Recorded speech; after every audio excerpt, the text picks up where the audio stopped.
వరంగల్ హైవేకు దగ్గరలో కేవైకేకే temple tourism corridor plots. ఇప్పుడే మీ site visit book చేసుకోండి. బంకిపూర్లో ఉప ఎన్నిక జరిగింది. ఆ నితిన్ నబీన్ గారు వాళ్ళ తండ్రి కలిపి ఒక 40 ఏళ్ల పాటు అది కంచుకోట బీజేపీకి కంచుకోట.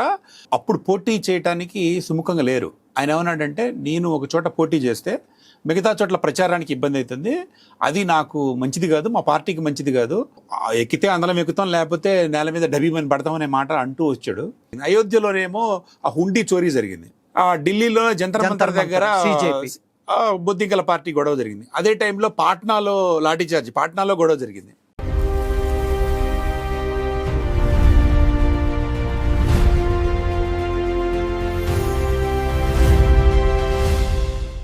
నమస్తే, ధాత్రి టీవీ మోడర్న్ చాణక్యాస్కు స్వాగతం. ఈరోజు వ్యూహకర్త వ్యూహాలు అన్న విషయం మీద మాట్లాడడానికి political strategist, PR consultant, journalist అయిన ఎస్ రాము మనతో ఉన్నారు.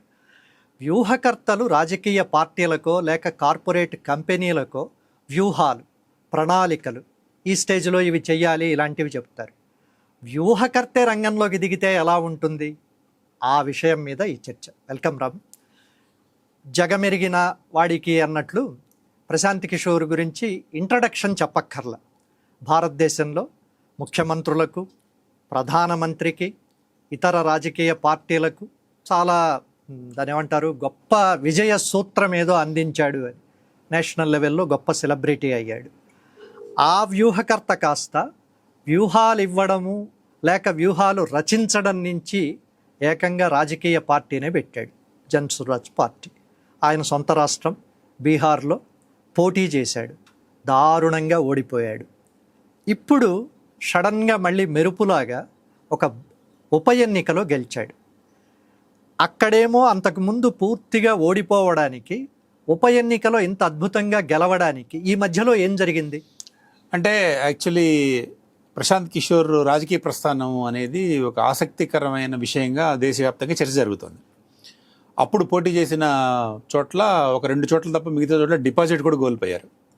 అయితే నాకు అనిపించింది, తను అప్పుడు పోటీ చేయడానికి సుముఖంగా లేరు. ఆయన ఏమన్నాడంటే, నేను ఒక చోట పోటీ చేస్తే మిగతా చోట్ల ప్రచారానికి ఇబ్బంది అవుతుంది, అది నాకు మంచిది కాదు, మా పార్టీకి మంచిది కాదు అని అన్నాడు. అయితే ఆయన కూడా అప్పటి నుంచి లెక్క కడుతున్నాడు, ఎక్కితే అందలం ఎక్కుతాం లేకపోతే నేల మీద డబీమని పడతాం అనే మాట అంటూ వచ్చాడు. ఈ పరిస్థితుల్లో కొన్ని ప్రత్యేక కారణాలు ఆయన కలిసి వచ్చినాయి. బంకిపూర్లో ఉప ఎన్నిక జరిగింది. ఆ ఉప ఎన్నిక జరిగింది ఏంటి, ఇప్పుడు భారతీయ జనతా పార్టీ జాతీయ అధ్యక్షుడిగా ఉన్న ఖాళీ చేసిన సీట్, ఆయన రాజ్యసభకి వెళ్ళాడు కాబట్టి ఖాళీ అయింది. ఆ నితిన్ నబీన్ గారు వాళ్ళ తండ్రి కలిపి ఒక 40 ఏళ్ల పాటు అది కంచుకోట బీజేపీకి కంచుకోట, వాళ్ళకి తిరుగులేదు. అందుకే ఒక మాట కూడా వచ్చింది, అక్కడ కుక్కను కానీ పిల్లిని కానీ నిలబెట్టినా కూడా బీజేపీ గెలుస్తుంది అనేది. అట్లాంటి మాట పాట్నా సిటీని ఆనుకునే ఉంటుంది. ఇది ఒక మామూలుగా ఒక పట్టణము, ఒక నగరానికి ఉన్నట్టు ఉంటుంది. ఈ పరిస్థితుల్లో ఈ ఉప ఎన్నికను ఆయన వాడుకున్నాడు. అసలు ఈ ఉప ఎన్నికల్లో కూడా నిలబడ్డానే మాట వచ్చినా కూడా నిలబడాలి అనుకున్నాడు. సరిగ్గా ఇదే సమయంలో ఒక 4-5 రాజకీయ పరిణామాలు ఢిల్లీలో, పాట్నాలో, అన్ని చోట్ల జరిగినాయి. అక్కడ రామాలయం ఉన్న చోట అయోధ్యలో కూడా జరిగింది. అయోధ్యలోనేమో ఆ హుండీ చోరీ జరిగింది.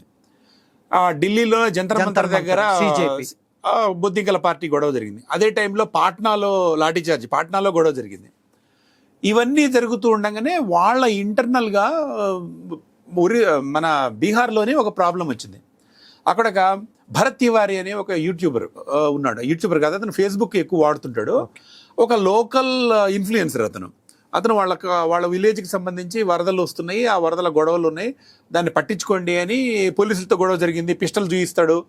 పాపం లొంగిపోయిన తర్వాత కూడా పోలీసులు కాల్చి చంపేశారు. సో ఫేస్బుక్లో ఉంది. దీన్ని అంతటిని ఈయన క్యాప్చర్ చేయగలిగాడు. అంటే తను ఇక్కడ ఉప ఎన్నిక వచ్చిన టైంలో కలిసి వచ్చిన కాలం ఏంటంటే, ఈ చుట్టుపక్కల ఉన్న రాజకీయ పరిణామాలన్నీ కలిసి వచ్చినాయి. అంతకు ముందు పరిస్థితి వేరు. అదిగాక అసలు బీహార్ వాళ్ళందరూ ఎందుకు ఓటేశారంటే, వాళ్ళు నితీష్ కుమార్ ముఖ్యమంత్రిగా అవుతాడని ఓటేశారు. నితీష్ కుమార్ అంటే వాళ్ళకి అభిమానం ఉంది. కానీ మళ్ళీ ఎన్డీఏలో పాలిటిక్స్లో భాగంగా సామ్రాట్ చౌదరి ముఖ్యమంత్రి అయ్యాడు. సో ఇవన్నీ ఆయనకి కలిసి వచ్చిన అంశాలు. దీనివల్ల ప్రశాంత్ కిషోర్ అనూహ్యమైన విజయం సాధించాడు. చాలా మంది ఊహించలేదు కానీ బట్ మనం చేసిన సర్వే వాటిని బట్టి చేశాము. సో ఈ పరిణామాలు ఇక్కడే నేను మళ్ళీ జారిపోకుండా ఒక మాట ఖచ్చితంగా అడిగి తీరాలి. లాస్ట్ టైం ఏమో బీహార్లో ప్రశాంత్ కిషోర్ ప్రభావమే ఉండదు అని చెప్పాను. మొన్నేమో ఈ రిజల్ట్ రావడానికంటే చాలా ముందు ఈ షూటింగ్కి వచ్చినప్పుడే ప్రశాంత్ కిషోర్ గెలవబోతున్నాడు అని అన్నాం. నాకు తెలిసి బహుశా నువ్వు బీహార్ వెళ్ళినట్టు కూడా లేవు. అంత ఖచ్చితంగా ఎట్లా చెప్పావు? అంటే నేను లాస్ట్ టైం మనం మోడర్న్ చాణక్యాల్లో ఒక ఎపిసోడ్లో చెప్పుకున్నట్టు కొంతమంది ప్రభావశీలంగా అంటే పరిస్థితిని అంచనా వేసే వాళ్ళతో నేను టచ్లో ఉంటాను, అక్కడ ఏ కాన్షియన్సెస్ అయినా. ఆ టైంలో నాకు అర్థమైంది అప్పటి రాజకీయ వాతావరణం కూడా వేరు. నితీష్ కుమార్ హవా ఉంది, బీజేపీకి ఇంకా ఇంత కాంట్రవర్సీలు రాలేదు, బీజేపీ ప్రభ వెలుగుతున్న రోజులు అవి. ఆ టైంలో ఆ పరిస్థితులు అట్లా వచ్చినాయి. కానీ ఇప్పుడు మారింది, పొలిటికల్ సమీకరణాలు మారినాయి. మరి 80% అసలు నామినేషన్ వేసే రోజే నేను రాశా ఖచ్చితంగా గెలవబోతున్నాడు. అప్పటికే నాకు ఒక అంచనా ఉంది ఏంటంటే ఒక 12 కారణాలు ఉన్నాయి, నేను లిస్ట్ అవుట్ కూడా చేశా. ఈ 12 కారణాల రీచ్ ఆయన గెలవబోతున్నాడు అని. ఇంకొకటి ఏంటంటే మధు, మైక్రో మేనేజ్మెంట్ ఎట్లా చేయాలి అనేది తనకు తెలిసినట్లు ఇంకెవరికి తెలియదు.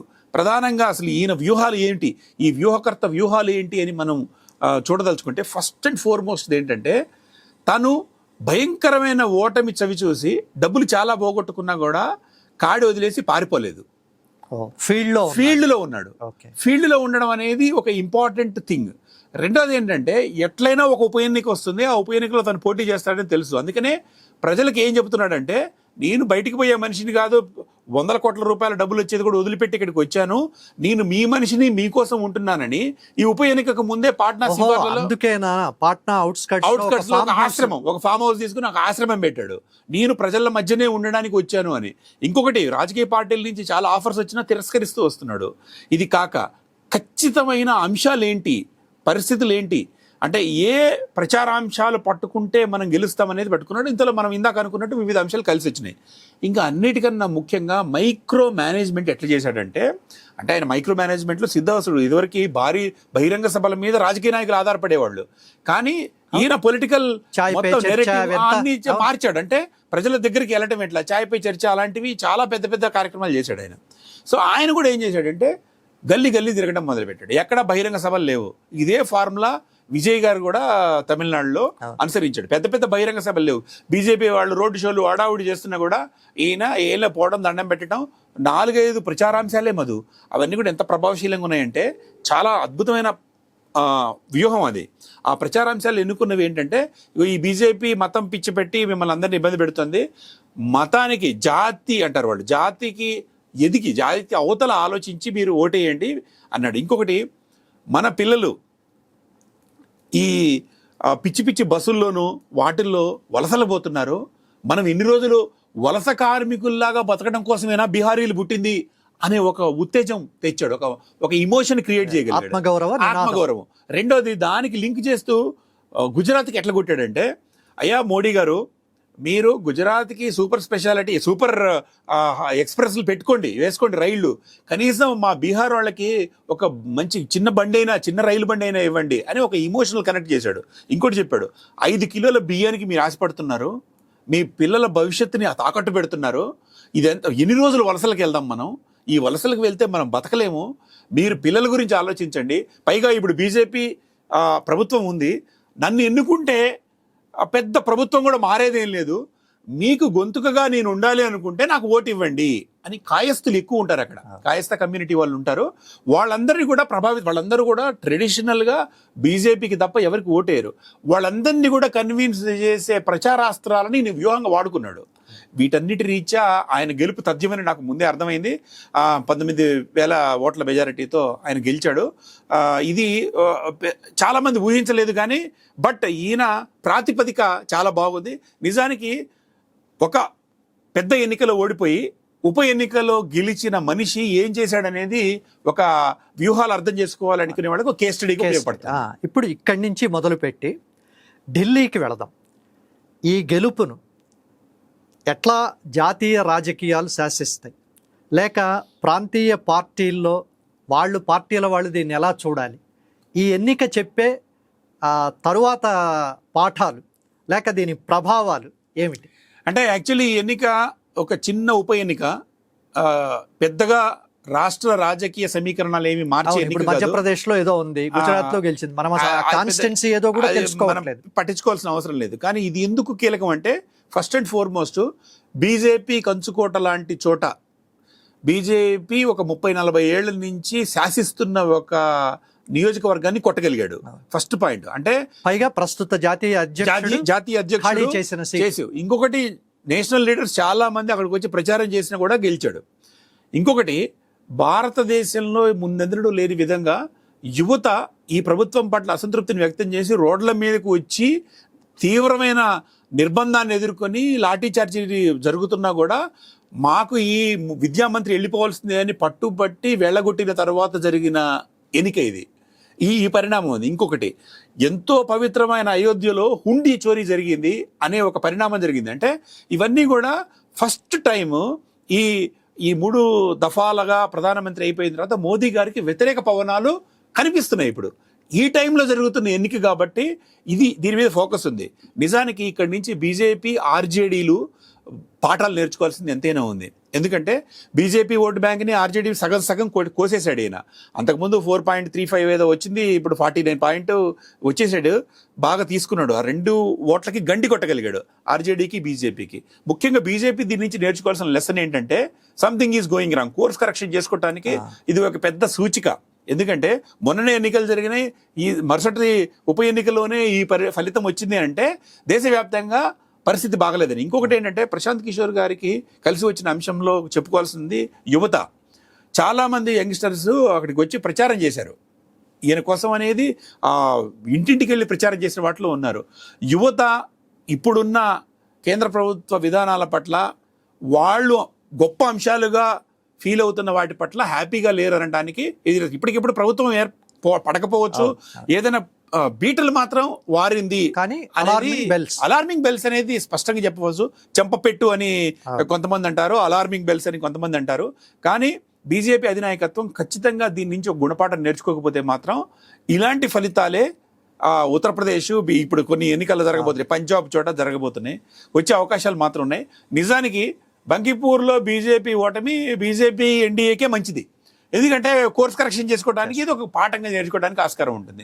ఇప్పుడు అసలు విషయం, వ్యూహకర్త రకరకాలుగా అసలు ఇతను ఉంటే చాలు, మేము ఇంకేం అక్కర్లేదు, గెలిచిపోతామన్నంత గొప్పగా అతను భారతీయ రాజకీయ ఎన్నికల ప్రక్రియనే ప్రభావితం చేశాడు.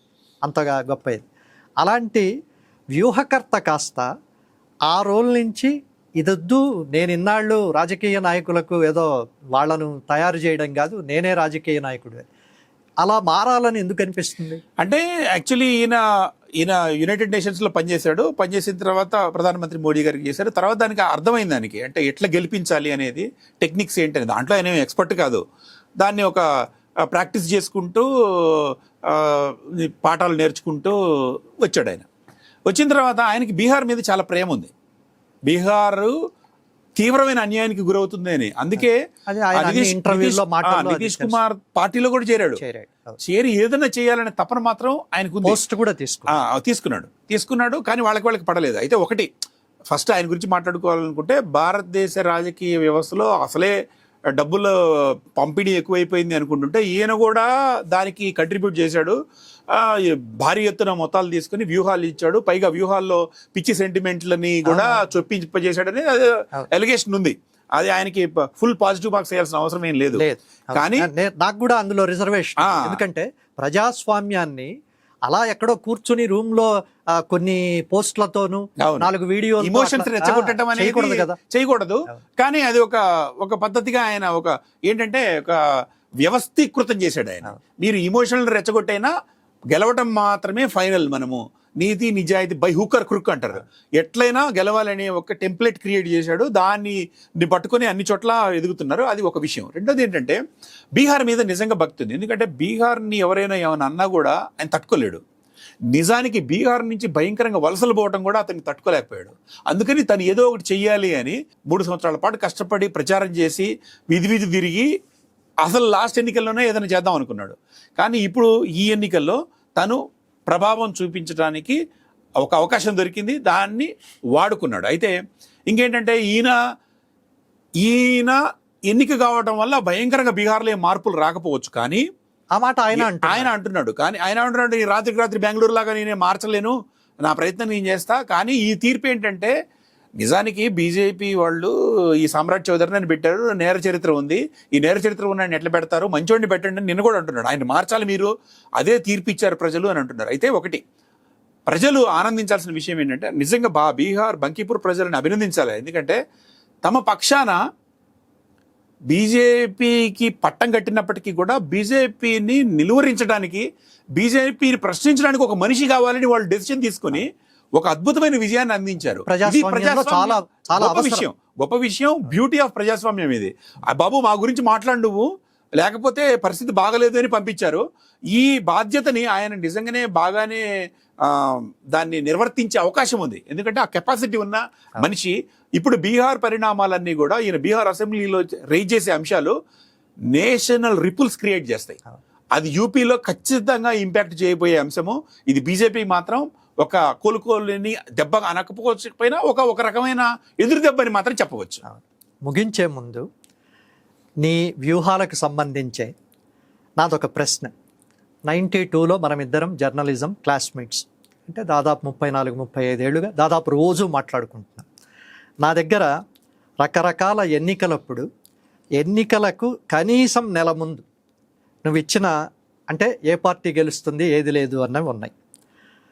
2 తెలుగు రాష్ట్రాలు అధికారంలో ఉన్న పార్టీలు ఓడిపోతున్నాయని చెప్పావు.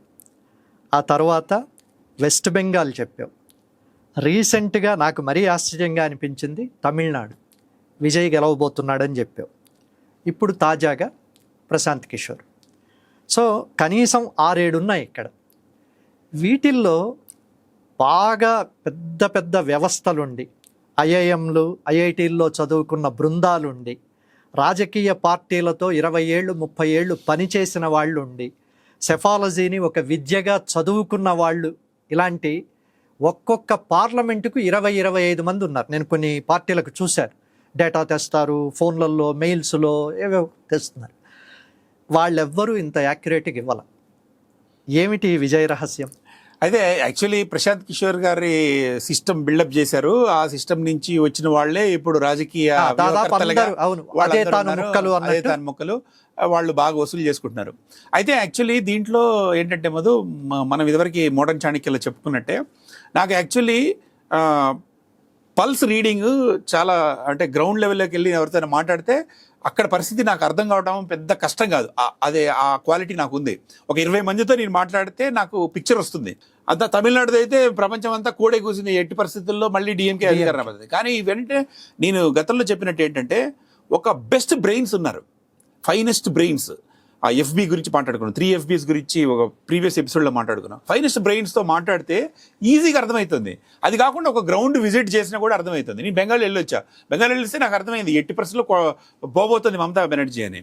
అంటే మనము నిష్పాక్షికంగా, మనకి పార్షియాలిటీ ఉండకూడదు, నిష్పాక్షికంగా గ్రౌండ్లో జరిగే ఆ శబ్దాన్ని వినడం, అర్థం చేసుకోవాలి. అది నాకు ఆసక్తి కలిగించే అంశము. పైగా దాని మీద స్టడీసు, లేకపోతే రిపోర్ట్స్, సైంటిఫిక్ అనాలిసిస్గా క్వాలిటేటివ్ సర్వే ఎట్లా చేయాలి, ఎవరితో మాట్లాడితే మనకు ఖచ్చితమైన సమాచారం దొరుకుతుంది, ఈ మాట్లాడే మనిషి మనకు కరెక్ట్గా ఇన్ఫర్మేషన్ ఇస్తున్నాడా లేదా అనేది వాళ్ళ ముఖ కవళికలు, టోన్ వాయిస్ని బట్టి కనుక్కోవడం, అదంతా నాకు ఎందుకు అలవాటైంది. ఎందుకంటే చాలా సంవత్సరాల నుంచి ఇది చాలా ఇంట్రెస్ట్ ఉంది నాకు. పాలిటిక్స్, ఏషియన్ కాలేజ్ ఆఫ్ జర్నలిజంలో నేను పొలిటికల్ స్ట్రీమ్ టాపర్గా కూడా ఉన్నా. నాకు అక్కడ కూడా చాలా మంది, అక్కడ ఉన్నప్పుడు కూడా నేను యూపీ ఎలక్షన్స్కి పోయి ఇచ్చేవాడిని.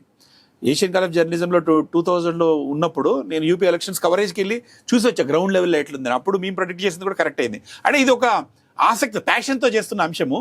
అయితే ఇప్పుడు యాక్చువల్లీ ఈ మన ఎక్స్పర్టీస్ని ఈ 2 రాష్ట్రాల్లో ఉన్న వాళ్ళు వాడుకోవడానికి ఎట్లా వాడుకోవచ్చు అనేది వాళ్ళకి ఒక ఐడియా ఇస్తే బాగుంటుంది అనేది మధు. ఏంటంటే ఇప్పుడు ప్రతి అసెంబ్లీ నియోజకవర్గంలో సమస్యలు ఏంటి, అక్కడ ఎవరు ప్రతిభ గల నాయకులు, గెలవగలిగే నాయకులు, గెలుపు గుర్రాలు ఎవరు, అక్కడ సమస్యలకి పరిష్కారాలు ఏంటి, అక్కడ కమ్యూనికేషన్ స్ట్రాటజీస్ ఏంటి అనేవి మనం అద్భుతంగా చేయగలం. ఇప్పుడు కొంతమందికి చేస్తున్నాము, కానీ పార్టీలకు కూడా చేసి మనము వాళ్ళకి పెద్ద ఖర్చు లేకుండానే మనం వీ కెన్ గైడ్ దెమ్. ఆ ఎక్స్పర్టీస్ ఉన్న టీం మన దగ్గర ఉంది. ఆ రకంగా అంటే వ్యూహాలు కోట్ల రూపాయలు పెడితే వచ్చేది కాదు. కొద్దిగా బ్రెయిన్ పెట్టి ప్యాషన్తో చేసే ఒక సైంటిఫిక్ కళ. థ్యాంక్ యూ రాము. మరో ఆసక్తికరమైన అంశంతో తర్వాత ఎపిసోడ్లో కలుద్దాం. అంతవరకు సెలవు. నమస్కారం.